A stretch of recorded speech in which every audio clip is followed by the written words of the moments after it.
Alors on y va kiwi. Donc ici j'ai fait une préparation avec des petits pois, de la semoule que j'ai mixée avec de l'eau tiède pour obtenir quelque chose qui soit à température tiède en fait. Toujours vérifier la température. Donc pour vérifier la température, on prend un petit peu de produit, on le met sur le creux de la main ou ici. Si c'est froid, c'est bon. Faut pas que ce soit glacé quoi, hein, c'est tout. Il faut que ce soit froid ou tiède. Donc je remplis ma pipette à l'intérieur et je prévois toujours de l'eau pour rincer ma pipette. Voilà. Alors là c'est compliqué, hein. J'ai pris le coup, mais c'est très compliqué. Mais il faut réussir à ce que l'oiseau, il va essayer de tâter entre les doigts, etc. Moi, cet oiseau-là, il a réussi à trouver un truc, il met son petit bec ici, c'est le signal. Il enfonce sa tête jusqu'aux yeux, et une fois qu'elle est enfoncée, je pousse un petit peu pour que son cou se renfonce vers son corps, et là il ouvre le bec. Donc je ne fais pas aucune force, j'ai aucune force. On trouve un équilibre entre nos deux forces. Hein. Donc je ne force pas l'animal. Donc là il a trouvé, il a mis son... Voilà, et dès qu'il sent qu'il est en contact, il ouvre le bec. Et là je mets tout doucement, jusqu'à ce qu'il enlève le bec, mais lui-même en fait.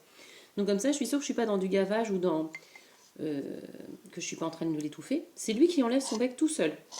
C'est lui qui le met, je le laisse le mettre en facilitant, tout en ayant une pression assez importante pour qu'il ait l'impression d'avoir une pression en fait sur la tête. Et c'est cette petite pression, j'ai l'impression, qui fait qu'il ouvre son bec. Et surtout quand on recule la tête. Hein. Quand on recule la tête, ça lui fait ouvrir le bec, il a faim. Donc. Pour montrer qu'il a faim, alors on a un signal, nous, depuis 2 jours. Je balade ma main devant. Et là, on voit qu'il se détourne de ma main. Donc là, il a plus faim. Hein, ça fait plusieurs pipettes que je lui donne. Là, on voit qu'il a plus faim parce que s'il avait faim, il viendrait cogner sur ma main et il ferait son petit cri. Ah, là, il a peut-être encore un petit peu faim. Donc, s'il fait rien, c'est qu'il n'a pas faim. Donc là, pour moi, je considère qu'il n'a pas faim.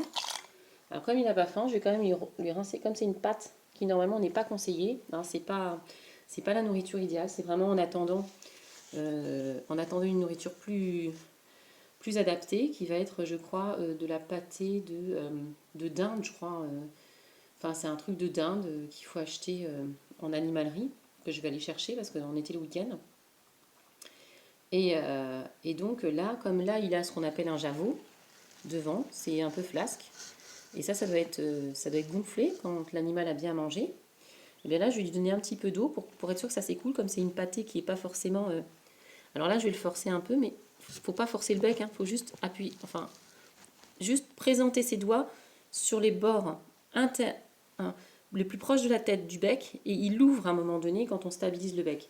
J'ai juste mis un petit peu d'eau, j'ai pas forcé son bec parce qu'on peut le casser, et donc j'ai juste mis un petit peu d'eau pour être sûr que dans son javot ça s'écoule bien, comme c'est une pâte de laquelle il n'est pas forcément habitué, Voilà.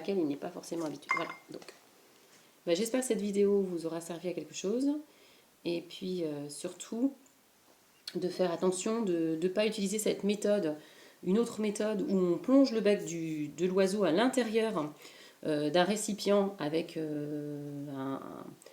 un tissu dans lequel on a fait un trou. Cette méthode-là, elle étouffe les oiseaux. Hein.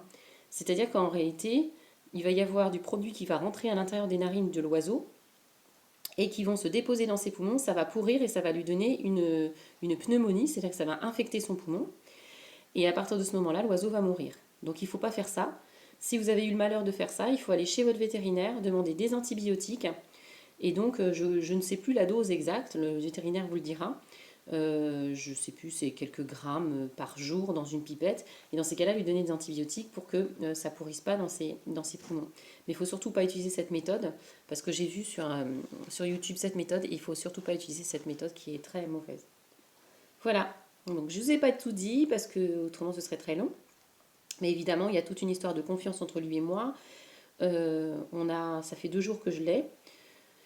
J'ai essayé d'instaurer un climat de confiance et aussi surtout de comprendre comment il fonctionne parce que c'est très compliqué. Il faut vraiment enlever une partie de ce que nous on connaît pour comprendre comment ça fonctionne. Un oiseau, son langage est particulier.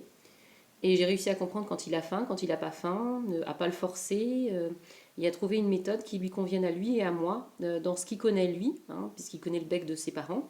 Il connaît le fait de mettre son bec dans le bec de ses parents. Donc apparemment, j'ai compris que le signal pour ouvrir le bec, c'est quand il sent une pression près des yeux, pas près des yeux, mais un petit peu au-dessus du bec, ici. Là, c'est à ce moment-là qu'il ouvre le bec, voilà. Et c'est quand il sent cette pression-là qu'il ouvre le bec. Donc, il y a vraiment un réflexe, en fait. Mais il ne faut pas appuyer, hein, je n'appuie pas du tout. Hein. C'est juste que je pose vraiment très délicatement mes doigts. Très, très délicatement. Voilà, près du bec, un petit peu en bas. Et quand vous avez trouvé ça, vous vous rendez compte que ça se fait avec beaucoup de douceur. Il n'y a pas besoin de forcer quoi que ce soit. Et ceux qui gavent les oiseaux comme des malades, là, sur YouTube, ils ont tout faux. C'est n'importe quoi. Alors moi, j'espère que j'ai pas tout faux. Hein. J'ai peut-être des choses qui sont pas correctes. Mais en tout cas, je pense que déjà, on est dans le bon. Au niveau de ma mixture, je pense que c'est ça aussi ma mixture, il faut faire attention. Donc j'ai vu aussi qu'on pouvait donner un tout petit peu de yaourt. Donc ça, faut voir les doses aussi avec le vétérinaire ou si vous trouvez l'info sur un site sérieux pour sauver les pigeons. Je crois qu'il y a SOS Pigeons, c'est un site sérieux.